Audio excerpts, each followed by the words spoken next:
Absolute है और time जो है वो साइकोलॉजिकल एरर ऑफ टाइम है। टाइम जो है, तो टाइम एक तरह का साइकोलॉजिकल एरर ऑफ टाइम है जो कि फ्लो ऑफ थॉट चलता रहता है। वो फ्लो ऑफ थॉट कभी बंद नहीं होता, वो इटर्निटी है। तो उसमें जो हम फ्लो ऑफ थॉट है वो एक फिक्स्ड स्पीड से होता रहता है। वो फ्लो ऑफ थॉट एक फिक्स्ड स्पीड से होता है। तो कहने का मतलब ये है कि टाइम एक फ्लो ऑफ थॉट है। तो टाइम को हम फ्लो ऑफ थॉट से नापते हैं। टाइम को हम फ्लो ऑफ थॉट से नापते हैं। और एक्सपेंडिंग यूनिवर्स में टाइम जो है ये इंटरेक्शन से घटता बढ़ता है। इंटरेक्शन से जो फ्लो ऑफ थॉट्स है ये घटते बढ़ते हैं। तो फ्लो ऑफ थॉट का जो असर है वो वेलोसिटी से भी होता है, ग्रेविटी से भी होता है और लाइट से भी होता है। क्योंकि लाइट जो है सर्केडियल रिदम बनाती है। तो फ्लो ऑफ थॉट जो है, जब सूरज होता है तो फ्लो ऑफ थॉट डिफरेंट होते हैं, और जब सूरज डूबता है तो बॉडी में फ्लो ऑफ थॉट डिफरेंट होते हैं। उसे सर्केडियल रिदम कहते हैं। उसी से हम सोते जागते हैं। तो सोने के जो हार्मोन्स हैं वो अंधेरे में निकलते हैं और जागने के हार्मोन्स सूरज से निकलते हैं। यही चीज़ प्लांट किंगडम में है। सो सर्केडियल रिदम प्लांट किंगडम में भी वर्क करती है और यही जानवरों में वर्क करती है। चिड़ियाँ हैं, परिंदे हैं, सूरज डूबते ही सब सो जाते हैं। तो फ्लो ऑफ थॉट है, time is flow of thought. और ये flow of thought basic building block पे होते हैं। ये flow of thought basic building block पे होते हैं, मास के ऊपर होते हैं। तो फ्लो ऑफ थॉट जो है इसको टाइम कहा गया। तो इसीलिए आई एम टाइम, क्योंकि बेसिक बिल्डिंग ब्लॉक पे फ्लो ऑफ थॉट हो रहे हैं और बेसिक बिल्डिंग ब्लॉक को आई बताया गया। आई माने मैं, आई माने मैं। तो जैसा बेसिक बिल्डिंग ब्लॉक समझता है वो कॉन्शियस ऑर्गेनिज्म है। जैसा बेसिक बिल्डिंग ब्लॉक समझता है, जैसा उसको फाइन ट्यून किया गया, उसी तरह वो फ्लो ऑफ थॉट सिस्टम का बनाता है। तो कई सारे सिस्टम्स हैं, एक ही बॉडी में कई सारे सिस्टम्स हैं। हर एक का फ्लो ऑफ थॉट डिफरेंट है, हर एक का फ्लो ऑफ थॉट डिफरेंट है और वो सिस्टम बन के इंडिविजुअल बनता है।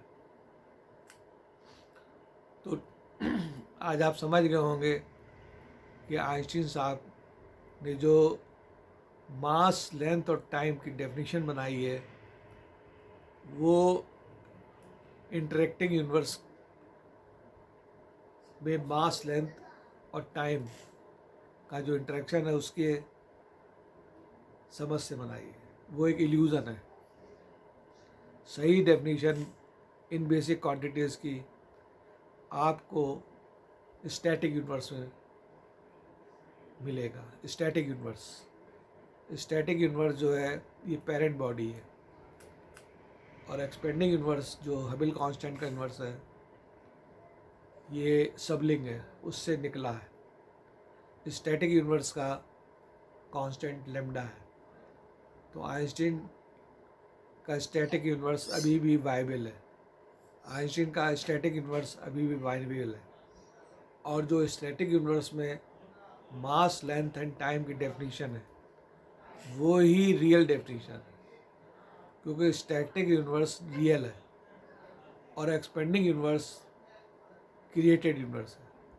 तो एक्सपेंडिंग यूनिवर्स में जो मास, लेंथ एंड टाइम की डेफिनेशन है ये इल्यूज़न है।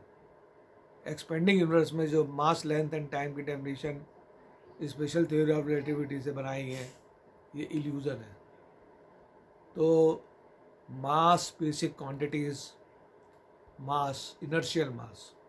मास तीन तरह का होता है। इनर्शियल मास जो number of basic building block बनाती हैं, वो कभी चेंज नहीं होता। दूसरा ग्रेविटेशनल मास, जो ग्रेविटी से इंटरेक्ट करता है। यहाँ पे अर्थ पे ग्रेविटेशनल मास किसी भी चीज़ का ज़्यादा है और मून पे ग्रेविटेशनल मास उसका कम हो जाएगा, तो ये इंटरेक्टिंग मास है, ये रियलिटी जो है आपको नहीं देगा। और तीसरा है रिलेटिव मास। रिलेटिव मास जो है वो आइंस्टीन ने पैदा किया है, उसको वेलोसिटी देके, उसने बताया है कि मास बढ़ जाएगा। वो एक इल्यूज़न है। तो स्पेशल थ्योरी ऑफ रिलेटिविटी जो हाई स्पीड पे काम करती है, उसकी जो डेफिनीशंस हैं मास, लेंथ और टाइम की, वो सब इल्यूसिव है। हाई स्पीड पे 60% velocity of light, 80% velocity of light पे जब कोई भी पार्टिकल चलता है तो उसमें जो चेंजेस पैदा होते हैं, वो चेंजेस आइंस्टीन ने बताया कि मास जो है उसका बढ़ जाएगा, लेंथ कॉन्ट्रैक्ट हो जाएगी और टाइम डायलेट कर जाएगा। ये इल्यूज़न है। ये सब इंटरेक्टिंग यूनिवर्स के अंदर इंटरेक्शन से पैदा होता है। वो इंटरेक्शन थॉट से पैदा होता है। वो थॉट की फाइन ट्यूनिंग इन्होंने करी है। तो बेसिक क्वांटिटीज़ को अगर सही डेफिनेशन जानना है तो एक्सपेंडिंग यूनिवर्स की डेफिनेशन भूल जाइए, स्पेशल थ्योरी ऑफ रिलेटिविटी की डेफिनेशन भूल जाइए, और स्टैटिक यूनिवर्स जो एक्सपेंडिंग यूनिवर्स के बाहर है, स्टैटिक यूनिवर्स जिसका कांस्टेंट लैम्डा है, वहाँ पे मास, लेंथ और टाइम को डिफाइन किया गया है। तो वहाँ पे मास क्या है? बेसिक बिल्डिंग ब्लॉक का मास, ये एब्सोल्यूट है। लेंथ क्या है? वहाँ बेसिक बिल्डिंग ब्लॉक की लेंथ एब्सोल्यूट है। टाइम क्या है? साइकोलॉजिकल एरर ऑफ टाइम, ये थॉट का फ्लो है। Time is basically flow of thought, time is basically flow of thought. इसीलिए टाइम को कहा गया I am time. I am time क्यों कहा गया?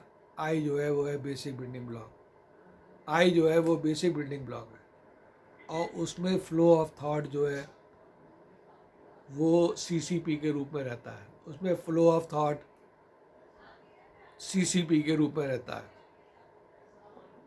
तो जब आप एटॉमिक जेनेटिक्स जानेंगे, माइंड के बारे में जानेंगे, तब आपकी समझ में आएगा कि what is psychological error of time, what is flow of thought.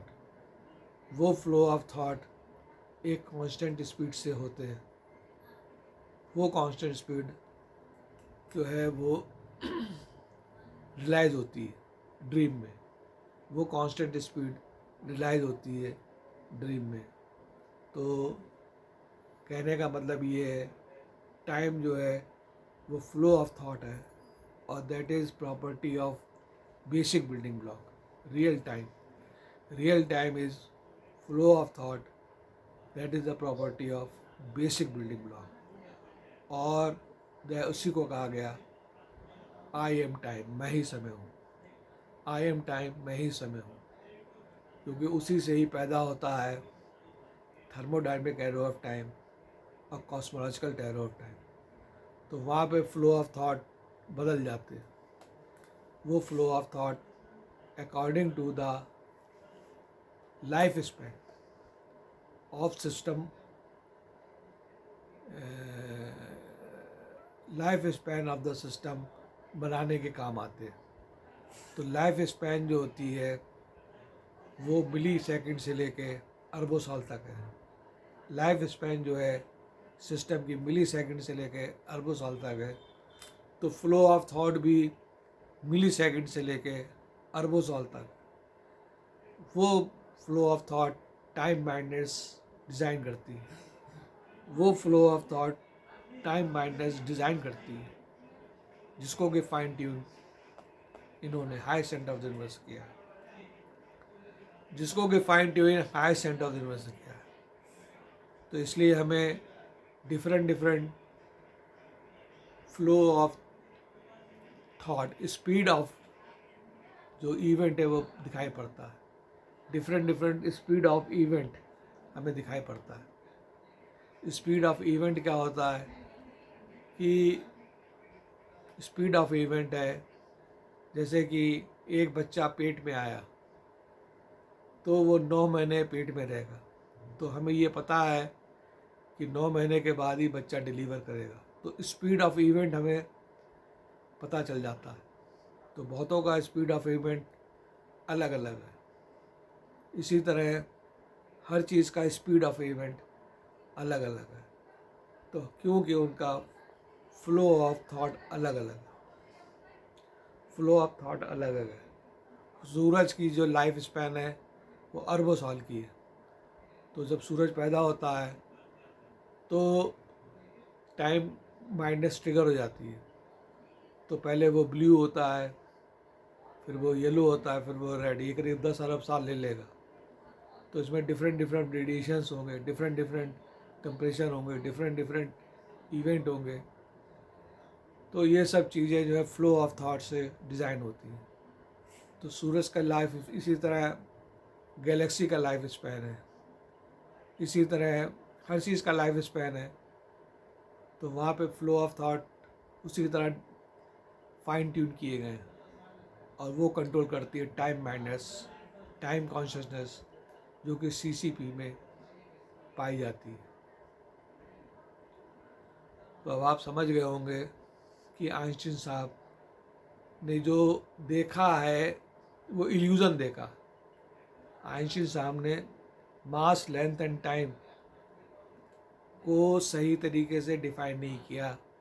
उन्होंने इल्यूज़न देखा और उन्होंने मास, लेंथ और टाइम की जो डेफिनेशंस हैं उसको कहना चाहिए डिस्टॉर्ट कर दिया, उसको बिगाड़ दिया। तो हालांकि उस समय गॉड पार्टिकल का इजाद नहीं हुआ था, माइंड को इजाद नहीं हुआ था, टाइम जो फ्लो ऑफ थॉट इजाद नहीं हुए थे। तो जो भी आइंस्टीन साहब ने अपनी समझ से समझा, उन्होंने theory of relativity, special theory of relativity बनाई और उसमें जो उन्होंने मास, लेंथ ऑफ टाइम को डिफाइन किया है वो इंटरेक्टिंग यूनिवर्स है। वो इंटरेक्टिंग यूनिवर्स का मास, लेंथ एंड टाइम है और वो रियल डेफिनेशन नहीं है। वो रियल डेफिनेशन नहीं है। Real definition mass, length of time की जानने के लिए स्टैटिक यूनिवर्स में आई है, जिसका कि कांस्टेंट लैम्डा है। जो एक्सपेंडिंग यूनिवर्स का कांस्टेंट हबल कांस्टेंट है, स्टैटिक यूनिवर्स का कांस्टेंट हबल कांस्टेंट है। स्टैटिक यूनिवर्स का कांस्टेंट लैम्डा है और एक्सपेंडिंग यूनिवर्स का कांस्टेंट हबल कांस्टेंट है। ये क्रिएटेड यूनिवर्स है, ये ख़त्म हो जाएगा तो क्या बचेगा? Static universe.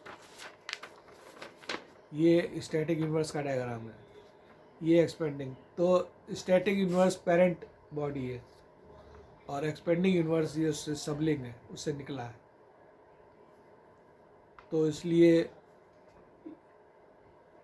ये चीज़ जानने की ज़रूरत है कि जो आइंस्टीन साहब ने कहा कि कॉस्मोलॉजिकल कांस्टेंट एक स्टैटिक यूनिवर्स है, बिल्कुल सही कहा। उस स्टैटिक यूनिवर्स के अंदर टैक्योन पार्टिकल हैं, 2 गॉड पार्टिकल हैं, साइकोलॉजिकल एरर ऑफ टाइम है और क्वांटम इंटेंगल से बात करते हैं स्टैटिक यूनिवर्स में। और वो मास, लेंथ एब्सोल्यूट है, वहाँ पे मास और लेंथ एब्सोल्यूट है और टाइम जो है वहाँ साइकोलॉजिकल एरर ऑफ टाइम है। टाइम जो है वहाँ साइकोलॉजिकल एरर ऑफ टाइम है। तो यूनिवर्स जो है वो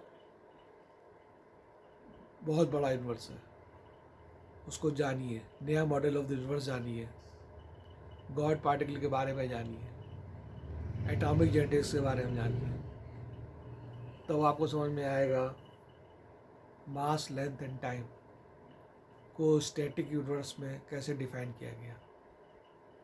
धन्यवाद, धन्यवाद।